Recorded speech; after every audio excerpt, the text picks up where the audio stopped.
Good morning, dear students of class 12. Welcome to the online English learning class. Today we are going to continue further with the lesson Indigo part 5. So first, let us have a brief recapitulation of the previous uh, text portions that we did of this lesson. So this lesson, Indigo, is by Louis Fisher, and it is an excerpt from his book, The Life of Mahatma Gandhi, which is just as one of the best books ever written on Gandhiji.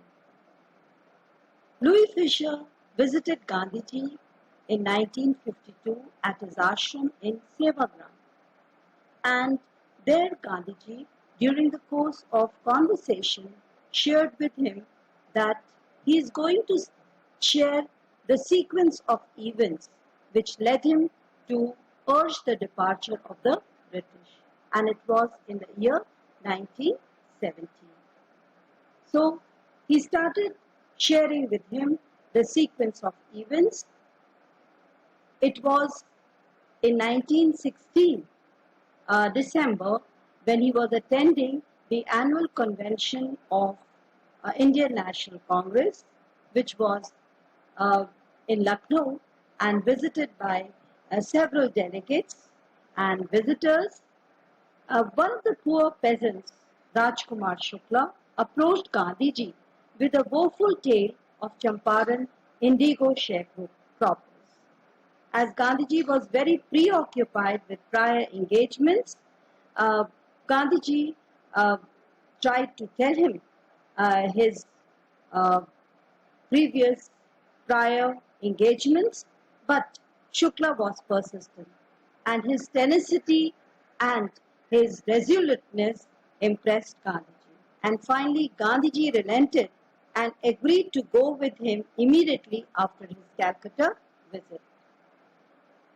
So, on way to Champaran, Gandhiji first halted at Patna, and there Rajkumar Shukla and Gandhiji, they stayed at Rajendra Prasad's house. Rajendra Prasad, who was then a lawyer, but later he became the president of Congress Party and of India. At that time, Rajendra Prasad was not in the house, but his servants allowed Gandhiji and Rajkumar Shukla to stay in the house, outside the house, as they knew Rajkumar Shukla, who used to bring the cases of the sharecroppers of Champaran to Rajendra Prasad for legal advice. Now, the next stop was at Muzaffarpur, because Gandhiji wanted complete information about the problems of the sharecroppers of Champaran. He was received there by Kriplani and his students, and he stayed at Professor Malkani's house. Now, peasants of Champaran and from nearby areas, they came to Muzaffarpur as Gandhiji was like a ray of hope for them. At Muzaffarpur, Gandhiji met with the lawyers who briefed Gandhiji about the cases and also the fee charged by them from peasants. Gandhiji chided the lawyers for charging so much from the poor peasants.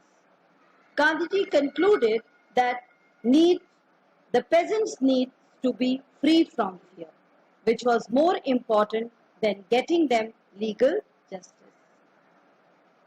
He also studied the land arrangement of Champaran, which was unfair as the peasants were forced to grow 15% of the land with indigo and surrender the entire harvest as rent.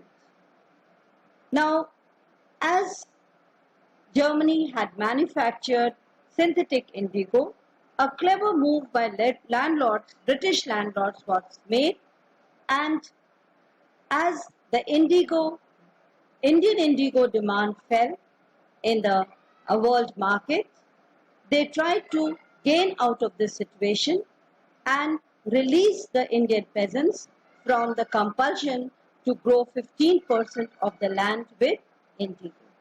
And instead, they charged compensation from the peasants for releasing them from the agreement. Now, when the farmers came to know about this game, about this plot of the of the British landlords to cheat them, they demanded their money back. This was the situation when Gandhiji arrived at Champaran. When he reached Champaran, he tried to arrange meetings with Secretary of the British Landlord Association and the British Official Commissioner of Tirhut in order to get more details, but they refused to provide him information and instead bullied him. Now Gandhiji was finally ordered to leave Champaran. He defied the orders and left for Motihari with several lawyers. He was welcomed by peasants and he decided to visit a maltreated peasant. There, on way, he was issued an official notice and prevented from meeting the peasant. Notice was served to Gandhiji to leave Champaran. Gandhiji openly flouted the order for which he was summoned to appear at the court. The next day, that day, the whole night, Gandhiji kept awake to send telegram and get support from Rajendra Prasad and other lawyers. He also gave instructions to the ashram people through letter in case Gandhiji was arrested. Now, he also wired full report to the Viceroy. In the court at Motihari that day, peasants gathered in thousands to support Gandhiji by staging demonstrations in protest against the treatment given by the British law court to Gandhiji, who was a champion of their cause. Gandhiji once again proved that British power is no longer unchallengeable.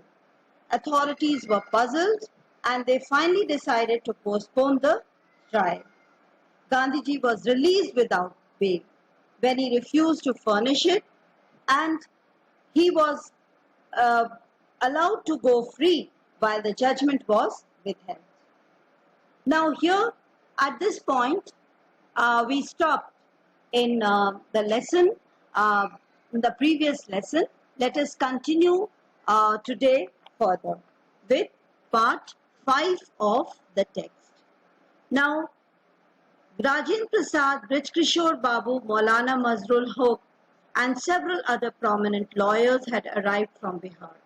They conferred with Gandhiji as to what would be the next course of action. What would they do if he was sentenced to prison? Their concern was, if Gandhiji was sent to jail, what are they going to do? Gandhiji asked why the senior lawyer replied, they had come to advise and help him. If he went to jail, there would be nobody to advise and they would go home. So this was the reply of one of the senior lawyers. If Gandhiji was sent to jail, then they would also leave. What about the injustice to the sharecroppers? Gandhiji demanded. Gandhiji wanted to know what was going to happen to the injustice that was being done to the sharecroppers. Now this was a very relevant question that was posed by Gandhiji. The cause for which Gandhiji was fighting, would this cause die with Gandhiji going to jail? The lawyers withdrew to consult. Now they decided to consult among themselves. Rajendra Prasad had recorded the upshot of their consultations. They thought amongst themselves that Gandhiji was totally a stranger and yet he was prepared to go to prison for the sake of the peasants. Gandhiji, who was a stranger to this place, on the request of Rajkumar Shukla, one peasant from Champaran, Gandhiji had come all the way to support and help the people of Champaran in getting justice. And he was even ready to go to prison for their sake. And they, on the other hand, being only residents of the adjoining districts, but also those who claim to have served these peasants because they used to, as lawyers, give them legal advice. They should give up and they should go home. Would it be fair? It would be a shameful desertion. They accordingly went back to Gandhiji. After this consultation, and they discussed amongst themselves, they went back to Gandhiji and told him they were ready to follow him to jail. They said that they would readily accept to go into jail with him. The Battle of Champaran is won. That made Gandhiji conclude that the Battle of Champaran is won. Then he took a piece of paper and divided the group into pairs and put down the order in which each pair was to go to rest. So further course of action was chalked out from here, because Gandhiji felt now he was able to unite the lawyers and get their full support for the cause. And even they planned out the future course of action. They would be court arresting themselves in groups, so the cause would not die. Several days later, Gandhiji received a written communication from the magistrate informing him that the Lieutenant Governor of the province had ordered the case to be dropped. So this information was given through a letter, a written communication from magistrate, that the Lieutenant Governor of the province had decided to drop the case. Civil disobedience had triumphed for the first time in modern India. So this was a great victory. Civil disobedience had triumphed for the first time in modern India. Gandhiji and lawyers now proceeded to conduct a far-flung inquiry into the grievances of the farmers. How the farmers were being exploited. They started collecting the data, the records. Depositions by about 10,000 peasants were written down and notes made on other evidence. Documents were collected. The whole area throbbed with activity of investigators and vehement protests of the landlords. So there were protests from the landlords who wanted this thing to be stopped. In June, Gandhiji was summoned to Sir Edward Gate, the Lieutenant Governor.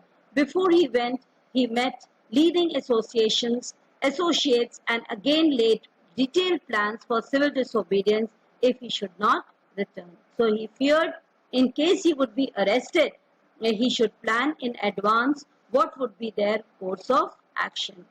Gandhiji had 4 protected interviews with the Lieutenant Governor, who as a result appointed an official commission of inquiry into the indigo sharecroppers situation.